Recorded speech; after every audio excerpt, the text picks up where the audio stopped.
speech. Good food is an essential cultural touchstone. This morning, John is going to blow your mind and talk about one food that some of you may know about, and after the speech, you may want to know even better. Please help me welcome JohnR with chili, not chili.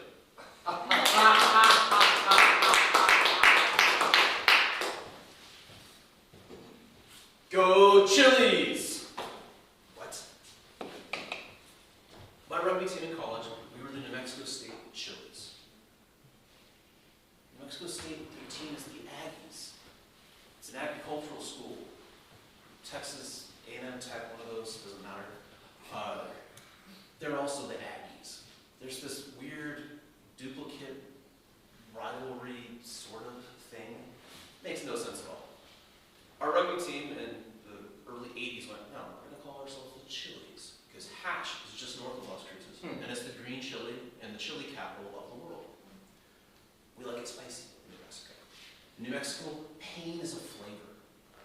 One of the best flavors. A little bit sadistic, a little bit masochistic. The culture can, I've talked about it here, can be a little weird. But when you get the right level of spice and the complexity of like a really good chili, whether it's green chili or red chili, those are the two options you have as condiments in Mexico. They'll ask you green or red. And if you know, you're in the know, say Christmas. Christmas or Christmas. So you add them both, they get both on there. And you'll get plates, and it's half green, half red, and they smother whatever delicious food is underneath it with chili. Chili makes it that. Now I invite you to think about where you're from. What is the food that is most widely recognized? What is the food that people go to that location for? So think about it, I'm going to ask you. All right, John. favorite food? Home food from Arizona. Yeah. Green chili burritos. Green chili. Green chili There you go. burritos. Yeah. Southwest place. Yeah. Amy. This is hard. Yeah. Does peanut butter count? That's fine. Well, I'm from Minnesota, so chilies are out, but walleye pike is in. There you go. Sorry, I missed the question. We'll get back to you, but Okay. food that, from where you're from, that's what people go for. All right. Food's where I'm from. I will take that back to my parents. I came from my parents, and that was meat and potatoes. Okay, well, I'm glad you didn't eat your parents' food. All right, so meat and potatoes. True. Same. Southern Oregon, Klamath Falls, ranching country, it's steak and potatoes. Steak and potatoes. I'm not sure what people go to Washington for, but my parents are from Idaho. Potatoes. Grew up in LA, so probably street tacos, the little corn guys. Yeah. Yeah. If you think back to those foods that you grew up with, those cultural touchstones, the thing that everybody orders, the thing that everybody gets, it brings back nostalgia. And it can create community out of people that are very disparate, people that do not have much else in common. It's food. When you share a meal with somebody, it's a lot harder to be mad at them. You'll still have your stuff, but you're not going to usually share a meal with your enemy. You're not usually going to share a meal with somebody you just haven't had a battle with. You're not usually doing it. Throughout time, the guest right, somebody visiting and somebody serving them food, that was the opening of your home. That was the opening of your city. That was the opening of your culture to another culture. That was the bridge. And I find it fascinating to follow where food has gone. Follow the conquest of different foods through time. Now, a lot of the foods we know today, they've been passed through different cultural genocides. They've been passed through so many horrific events, but they've also been passed through migration. Figuring out what grows where, and then trying it out in different places. The vanilla bean. Think of this flavor that's ubiquitous. It's a flavor that everybody knows, and it's, oh, you're so vanilla. It's this basic flavor, right? Well, the vanilla bean itself is extremely hard to grow. It is pollinated by one little native bee in Mexico. That's where the vanilla bean originally came from. And the conquistadors settlers came through and caused all sorts of chaos, but they brought back samples of the vanilla bean pods because they were so delicious. And they finally figured out that you can self-pollinate them in a different way. And then with self-pollinating vanilla, Madagascar, this little tiny island off the, or not tiny, but a very large island off the coast of Africa, became the vanilla producer of the world. Conquest, going from Central America to Madagascar, that's wild. But this flavor is ubiquitous. It's around the world now. When you think of Syrian food, when you think of Greek food, when you think of Egyptian food, how different are they? If you've had all three, they're not that different. Slightly different hints of flavor, slightly different spices, some complexity that some cultures like and some don't. But you're going to probably find hummus in there. You're probably going to find some really cool lamb kebab style food. You're probably going to find something that is savory, it's meat. Maybe it's some potatoes. Maybe it's some other type of starch to fill. Similar foods, but slightly modified, and then adapted for that culture. And then that becomes a cultural touchstone. When you go into a new city, do you go to the restaurant of whatever city it is? No. You go to Chinatown when you're going there. You go to Little Italy. You go to the place that's great.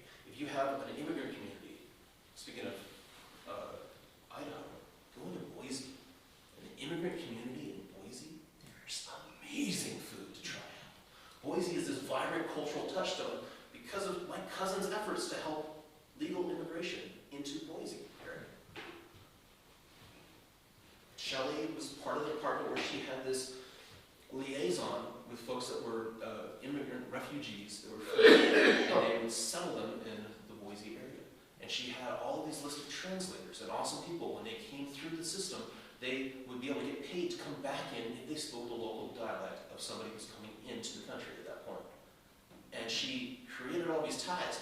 And her husband, they eat so well because she can go to any immigrant community there and have amazing food. These cultural hubs where you have a group of immigrants kind of set up shop in a certain area. Tim has talked about in LA the Korean influence there, and these amazing local, cohesive networks that help create restaurants and grocery stores and gas stations and civic infrastructure and schools and communities. They've all stayed together and they've kept that rich culture alive. And the food is probably amazing in that area, right?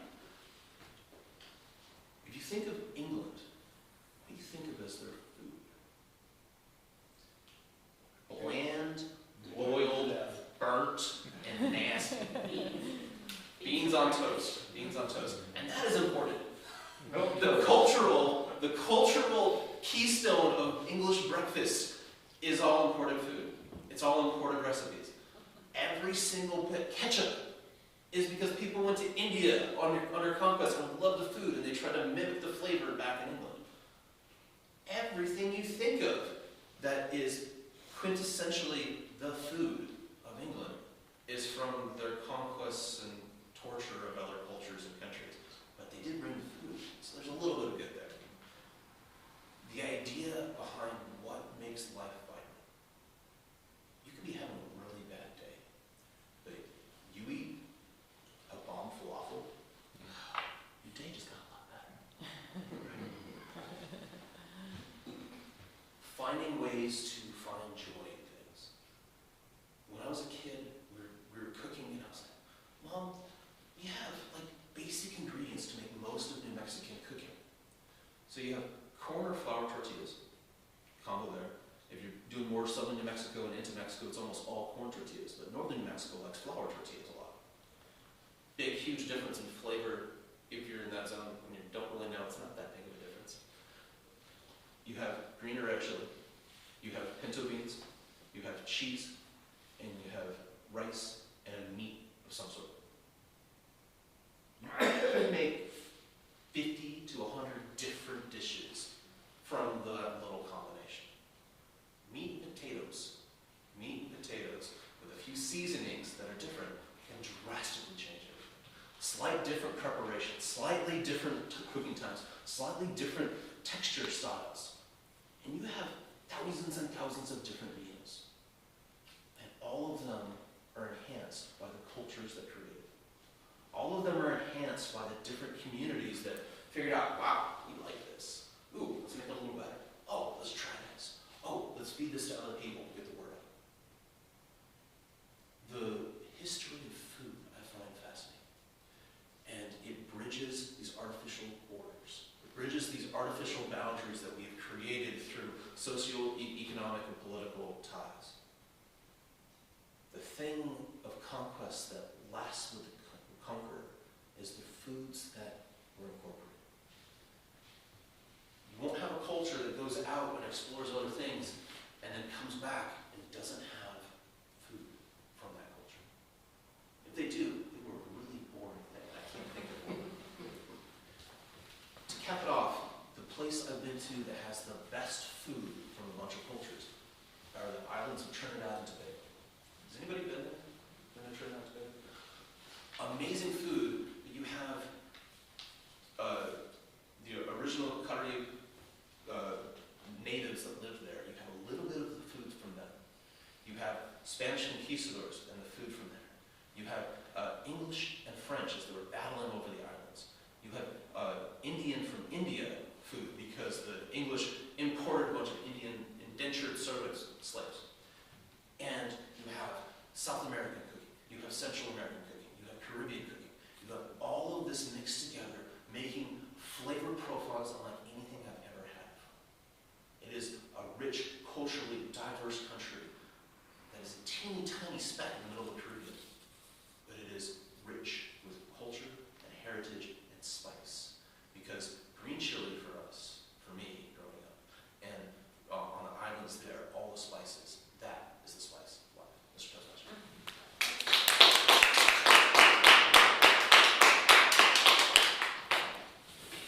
Excellent speech, really strong example of soft power. Inviting Wait, I think about green chili, that's not softball.